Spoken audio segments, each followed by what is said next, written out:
14న high court న్యాయమూర్తి justice Yashwant Varma నివాసంలోని store room లో అగ్ని ప్రమాదం జరిగింది. ఈ ప్రమాదంలో స్టోర్ రూమ్ లో కొన్ని కోట్ల రూపాయల నోట్ల కట్టలు కాలిపోయాయి. ఈ సంఘటనకు సంబంధించిన వీడియోలు వైరల్ అయ్యాయి. అయితే జస్టిస్ యశ్వంత్ వర్మ నోట్ల కట్టల వివాదం ఇప్పుడు మరో మలుపు తీసుకుంది. ఆయన్ని తొలగించాలన్న వ్యవహారంపై పార్లమెంట్ లో ఓ అడుగు ముందుకు పడింది. ఈ నేపథ్యంలో జస్టిస్ యశ్వంత్ వర్మ తొలగింపు తీర్మానాన్ని లోక్సభ స్పీకర్ ఓం బిర్లా ఆమోదించారు. జస్టిస్ వర్మపై వచ్చిన ఆరోపణలపై విచారణకు త్రిసభ్య కమిటీ ఏర్పాటు చేశారు. ఈ కమిటీ ఏం చేయబోతోంది? జస్టిస్ వర్మ తొలగింపు సాధ్యమేనా? Watch the story.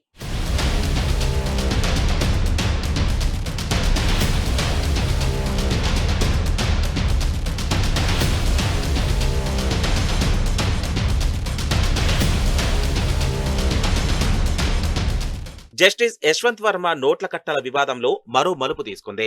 హైకోర్టు న్యాయమూర్తి జస్టిస్ యశ్వంత్ వర్మ ఇంట్లో నోట్ల కట్టల వ్యవహారం దుమారం రేపిన విషయం తెలిసిందే. ఆయనపై మోపబడిన ఆరోపణలు వాస్తవమేనని, గౌరవప్రదంగా తప్పుకోవడంతో ఆయన్ని తొలగించాల్సిందేనని ఇన్హౌస్ కమిటీ ఇంతకు ముందు నివేదిక ఇచ్చింది. అయితే ఆయన్ని తొలగించాలన్న వ్యవహారంపై పార్లమెంటులో ఓ అడుగు ముందుకు పడింది. ఇన్హౌస్ కమిటీ నివేదిక ఇచ్చిన ప్రతిపాదనపై విచారణ జరిపేందుకు త్రిసభ్య కమిటీని ఏర్పాటు చేసినట్లు లోక్సభ స్పీకర్ ఓం బిర్లా ప్రకటించారు.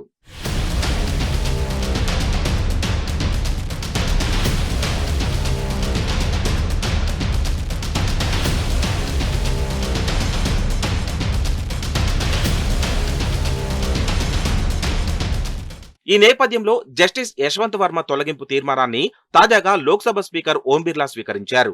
తొలగింపుపై 106 మంది ఎంపీలు సంతకాలు చేసిన తీర్మానాన్ని ఆమోదించారు.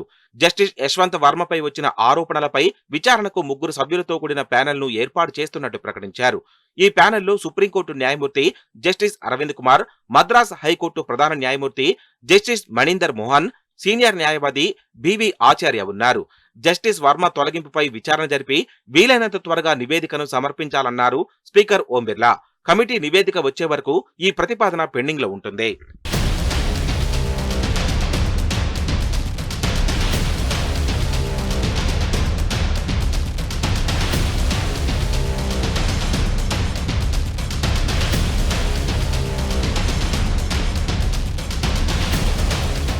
జస్టిస్ యశ్వంత్ వర్మ ఢిల్లీ హైకోర్టులో న్యాయమూర్తిగా పనిచేస్తున్న సమయంలో మార్చి 14న జస్టిస్ యశ్వంత్ వర్మ నివాసంలోని స్టోర్ రూమ్ లో అగ్ని ప్రమాదం జరిగింది. స్టోర్ రూమ్ లో భారీ మొత్తంలో కాలిన నగదును కనుగొన్నారు. ఈ సంఘటనకు సంబంధించిన వీడియోలు వైరల్ అయ్యాయి. ఈ ఘటన అనేక అనుమానాలకు, అవినీతి ఆరోపణలకు దారితీసింది. నగదు వీడియోలను రికార్డ్ చేసిన ఢిల్లీ పోలీసులు సీనియర్ అధికారులకు పంపించారు. అనంతరం భారత ప్రధాన న్యాయమూర్తికి సమాచారం అందించారు. కాలిపోయిన నోట్ల కట్టలు దాదాపు 15 కోట్ల వరకు ఉంటుందని అంచనా.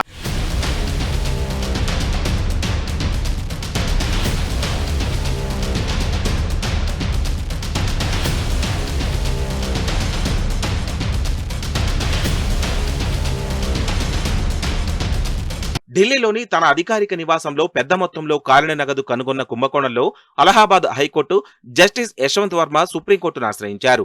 అవినీతి ఆరోపణలు ఎదుర్కొంటున్న ఆయనను న్యాయమూర్తి పదవి నుంచి తొలగించేందుకు కేంద్రం చర్యలు ప్రారంభించిన నేపథ్యంలో సుప్రీంకోర్టులో పిటిషన్ దాఖలు చేశారు.